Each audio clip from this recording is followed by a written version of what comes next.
Hello friends, welcome back. I am so excited for this story today. This is one of my most favorite books ever. So I just am so excited to read it to you. So we will go ahead and get started. There will be some animals in here that like to hibernate. So we will learn a little bit about those animals. If you remember, hibernate, remember, is where they sleep all winter long and they wake up in the springtime.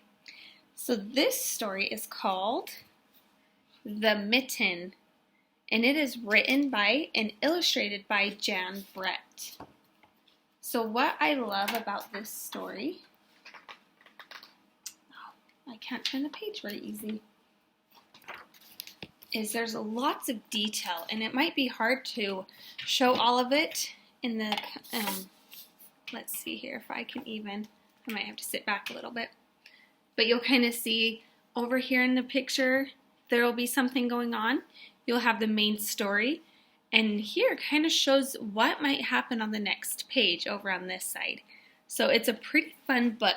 So if you're not able to see all the pictures or fully see it while I read it, maybe you can have a chance to go check it out at the library and read it with your parents or a brother or a sister because it is such a fun book to read.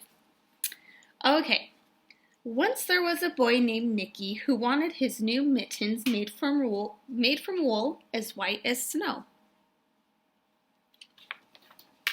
At first, his grandmother, Baba, did not want to knit white mittens.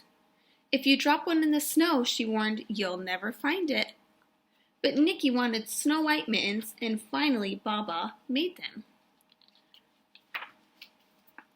After she finished, she said, when you come home, first I will look to see if you are safe and sound, but then I will look to see if you still have your snow white mittens. So off Nicky went, and it wasn't long until one of his new mittens dropped into the snow and was left behind. So the mitten fell right there. Oh, what do you think is going to happen? There's something right here. A mole, tired from tunneling along, discovered the mitten and burrowed inside. It was cozy and warm and just the right size, so he decided to stay. A snowshoe rabbit came hopping by. He stopped for a moment to admire his winter coat. It was then that he saw the mitten, and he wiggled in, feet first. The mole didn't think there was room for both of them, but when he saw the rabbit's big kickers, he moved over. Can you see them getting all cozy in there?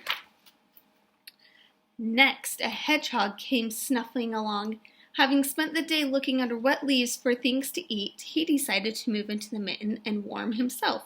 The mole and the rabbit were bumped and jostled, but not being ones to argue with someone covered with prickles, they made room.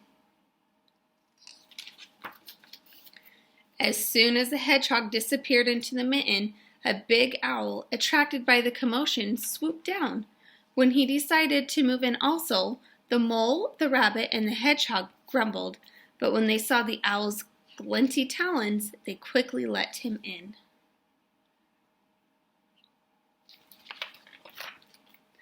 Up through the snow appeared a badger.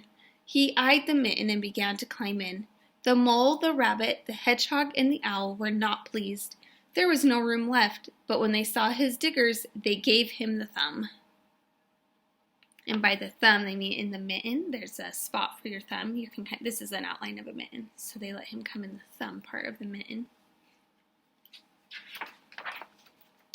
It started snowing, but the animals were snug in the mitten.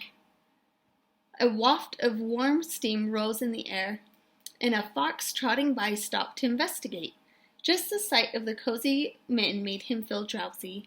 The fox poked his muzzle in. When the mole, the rabbit, the hedgehog, the owl, and the badger saw his shiny teeth, they gave the fox lots of room. That's a big mitten to fit all these animals. Do you think they'll be able to fit more? Oh, it looks like a bear's next. A great bear lumbered by. He spied the mitten all plumped up.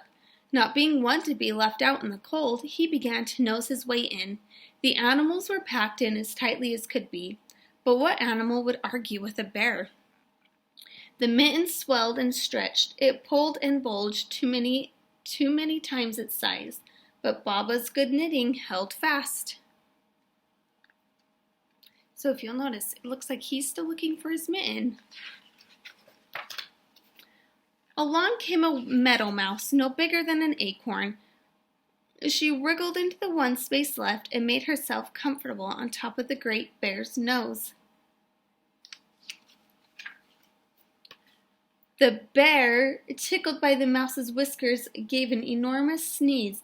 Ah! Ah! Ah! Ka-choo! The force of the sneeze shot the man up into the sky and scattered the animals in all directions. Excuse me. On his way home, Nicky saw a white shape in the distance. It was a lost mitten silhouetted against the blue sky. So you'll see the fox there. There goes Nicky chasing his mitten. As he ran to catch his snow-white mitten, he saw Baba's face in the window. First she looked to see if he was safe and sound, and then she saw that he still had his new mittens. And then she's just a little confused because the one mitten looks a lot bigger than the other one. The end. I just love that story because I think it's pretty silly that all those animals wanted to get cozy in that mitten. So I hope you guys enjoyed that story as much as I did, and I hope you have a great day. See you!